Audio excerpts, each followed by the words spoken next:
Chers frères et sœurs, je vous salue dans le précieux nom de Jésus-Christ. Soyez bénis dans le Seigneur. Il est vrai que nous sommes confinés à cause de cette histoire, de ce sale virus qui est appelé communément coronavirus.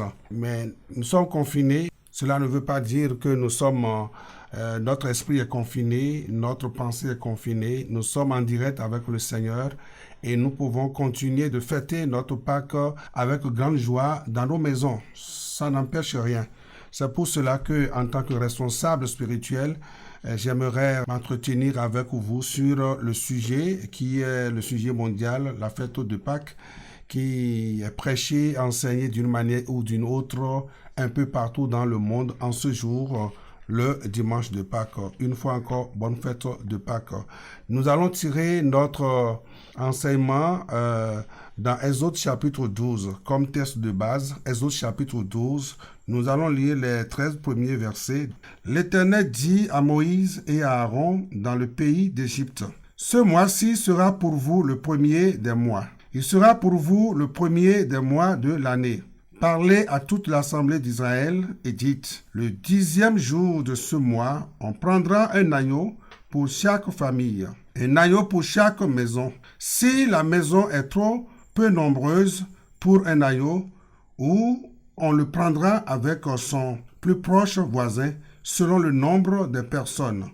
Vous compterez pour cet agneau d'après ce que chacun peut manger. Ce sera un agneau sans défaut, mâle, âgé d'1 an. Vous pourrez prendre un agneau ou un chevreau. Vous le garderez jusqu'au 14e jour de ce mois. Et toute l'assemblée d'Israël l'immolera entre les 2 soirs. On prendra de son sang et on en mettra sur les 2 poteaux et sur le linteau de la porte des maisons où on le mangera. Cette même nuit, on en mangera la chair rôtie au feu.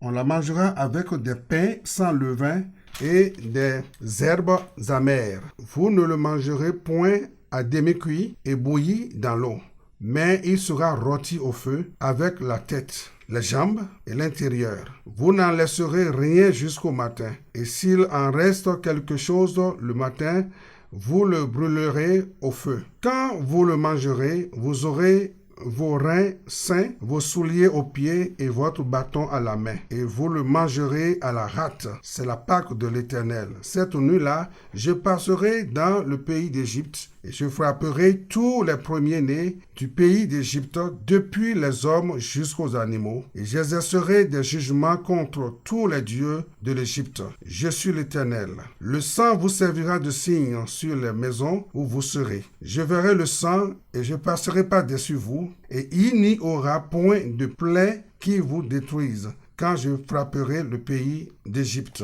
C'est notre texte de base pour parler de cette fête de commémoration que nous avons l'habitude de fêter, de nous réjouir devant le Seigneur dans nos communautés, dans nos églises respectives chaque année.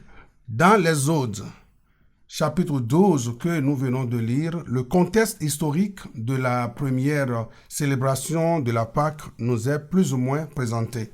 Le mot Pâque signifie passer au-dessus ou épargner. C'est grâce au sang de l'agneau que les Israélites ont été sauvés du jugement de mort qui a frappé tous les premiers-nés d'Égypte.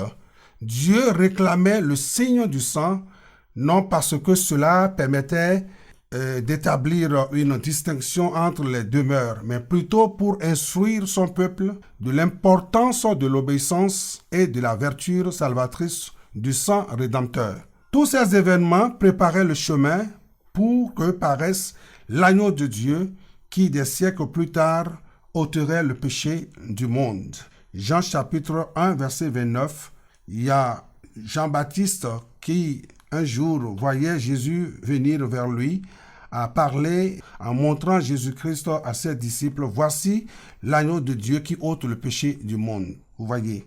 Donc la Pâque, dans l'histoire juive, nous pouvons aussi considérer quelque chose. C'est à partir de ce moment que le peuple de Dieu a célébré la Pâque chaque année, obéissant ainsi à son commandement de faire de cette fête une loi perpétuelle que vous pouvez lire dans Exode chapitre 12, verset 14.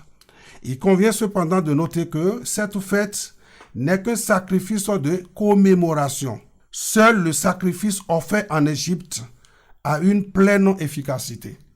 Pour la première fois, à la célébration de cette fête, c'était efficace et cette fête avait tout son sens pour la première fois en Égypte.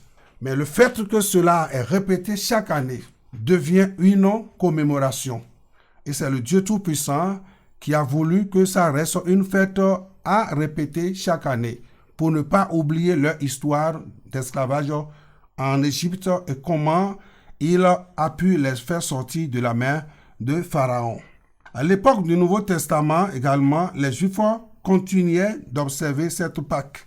Le seul incident retracé dans l'Écriture concernant l'enfance de Jésus a lieu au moment de la célébration de la Pâque, lorsque ses parents l'emmenèrent à Jérusalem alors qu'il n'avait que 12 ans.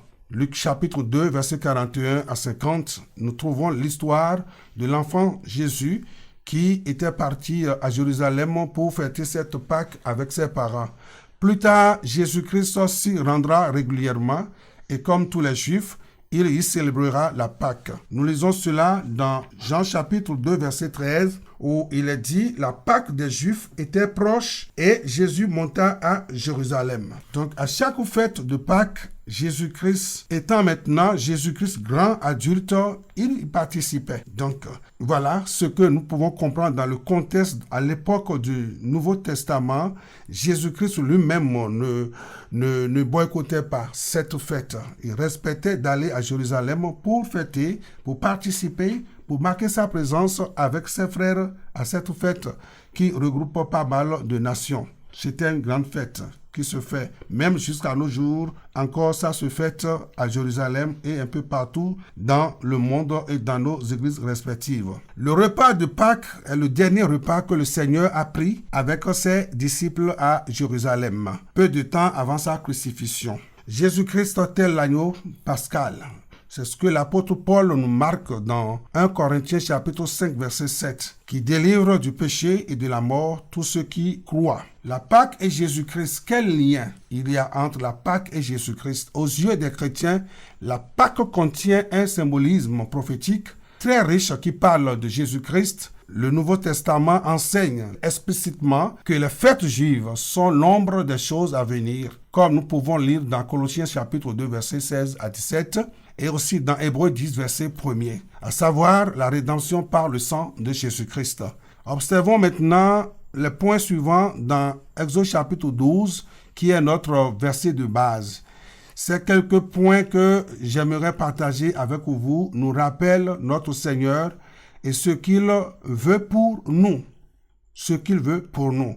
Premier point, toute la Pâque parle de la grâce salvatrice de Dieu.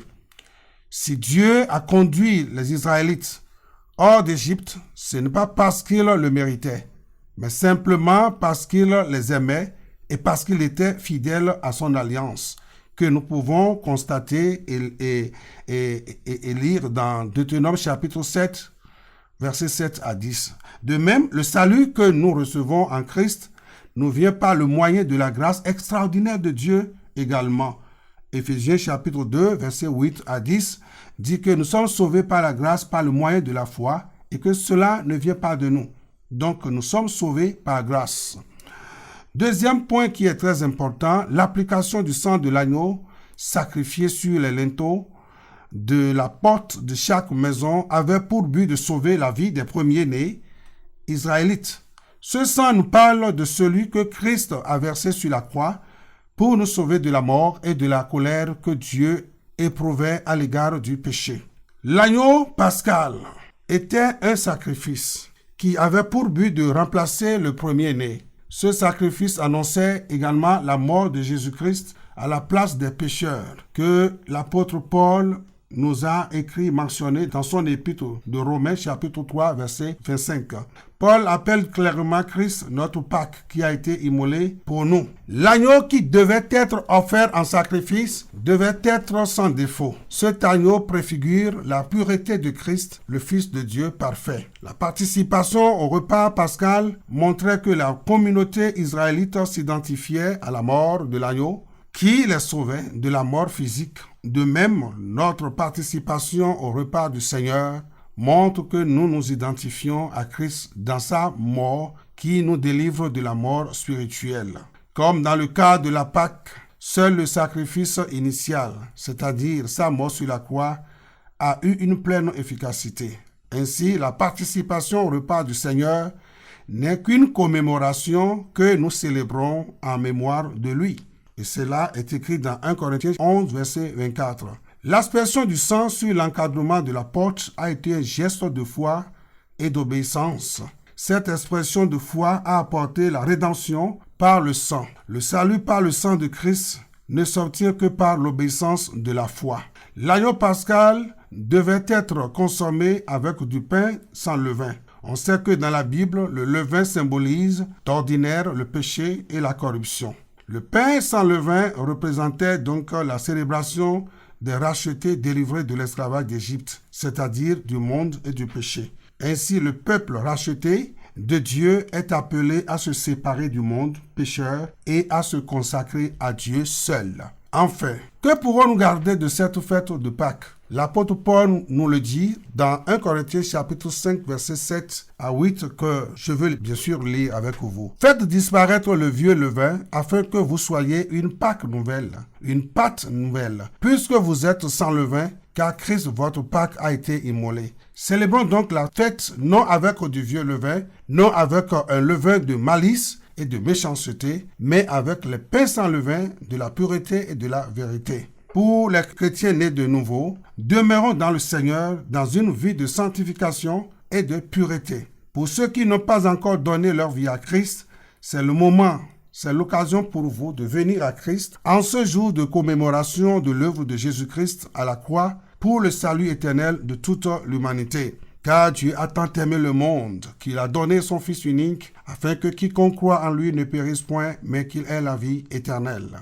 Maintenant, pour toi qui n'as pas encore eu cette grâce, ou du moins n'a pas encore accepté cette grâce de Dieu en son Fils Jésus-Christ, c'est le moment pour toi, c'est un bon moment pour toi maintenant. C'est le moment convenable, le temps convenable pour toi de reconnaître qui tu es le pécheur et qui a besoin de ce Christ qui s'est sacrifié à la croix pour toi et qui peut te pardonner tes péchés et qui peut t'accepter dans son royaume si tu places toute sa confiance en lui. Alors, si tu es d'accord de venir à Christ et de faire partie de son royaume à partir d'aujourd'hui, sans oublier qu'il ne s'agit pas d'une fête qu'il faut aller à la plage, qu'il faut aller dans un autre quartier, aller voir, visiter ses voisins pour manger, pour boire et pour chercher des jeunes filles, chercher des femmes d'autrui. Ce n'est pas une fête qui nous appelle à la cochonnerie. Ce n'est pas une fête qui nous appelle à ajouter encore nos péchés,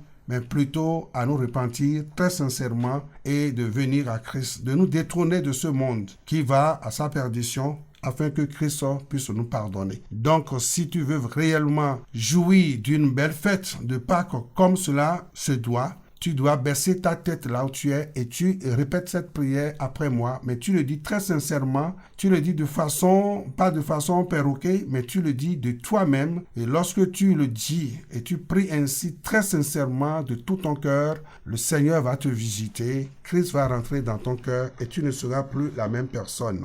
Alors, il faut prier ainsi.